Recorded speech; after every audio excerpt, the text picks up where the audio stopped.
കാലിക്കറ്റ് സർവകലാശാലയ്ക്ക് കീഴിലെ കോളേജുകളിലെ യൂണിയൻ തെരഞ്ഞെടുപ്പിൽ SFIക്ക് തേരോട്ടം. പക്ഷേ നമ്മുടെ മാധ്യമങ്ങൾക്ക് വാർത്തയല്ല. ഈ അടുത്ത കാലത്ത് കാലിക്കറ്റ് സർവകലാശാല ഭരണം MSF ഉൾപ്പെടുന്ന UDSF പിടിച്ചപ്പോൾ എന്തൊരു വാർത്താ ആഘോഷമായിരുന്നു. അതേ മാധ്യമങ്ങളാണ് കാലിക്കറ്റ് സർവകലാശാലയ്ക്ക് കീഴിലുള്ള കോളേജുകളിലെ യൂണിയൻ തെരഞ്ഞെടുപ്പ് പൂർത്തീകരിക്കുമ്പോൾ SFI ചരിത്ര നേട്ടം കൈവരിച്ചപ്പോൾ അത് വാർത്തയല്ല, അത് ചർച്ചയല്ല. അതിനെ സംബന്ധിച്ച് യാതൊരു തരത്തിലുള്ള വാർത്തകളോ കാർഡുകളോ ഇല്ല. എന്താ മാധ്യമധർമ്മം? എന്തായാലും മാധ്യമങ്ങൾ ആ വാർത്ത മുക്കിയാലും നാടതറിയും. SFIക്ക് ഈ നാട്ടിൽ നേട്ടമുണ്ടാകുമ്പോൾ അതിൽ സഹിക്കാത്തത് കോൺഗ്രസിനും BJPക്കും ലീഗിനും മാത്രമല്ല, കേരളത്തിലെ മാധ്യമങ്ങൾക്ക് കൂടിയാണ് എന്നതിന്റെ തെളിവ് കൂടിയാണ് ഇപ്പോൾ പുറത്തു വരുന്ന വാർത്തകൾ.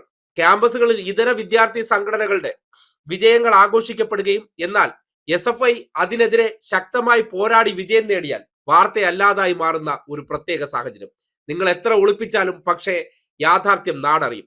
എന്തായാലും കാലിക്കറ്റ് സർവകലാശാലയ്ക്ക് കീഴിലെ കോളേജ് യൂണിയൻ തെരഞ്ഞെടുപ്പിൽ SFI നേടിയിരിക്കുന്നത് ഐതിഹാസിക വിജയം തന്നെയാണ്. മതവർഗീയവാദികളെ കൂട്ടുപിടിച്ചുകൊണ്ട് UDSF, MSF, KSU കോട്ടകൾ തകർത്തുകൊണ്ടാണ്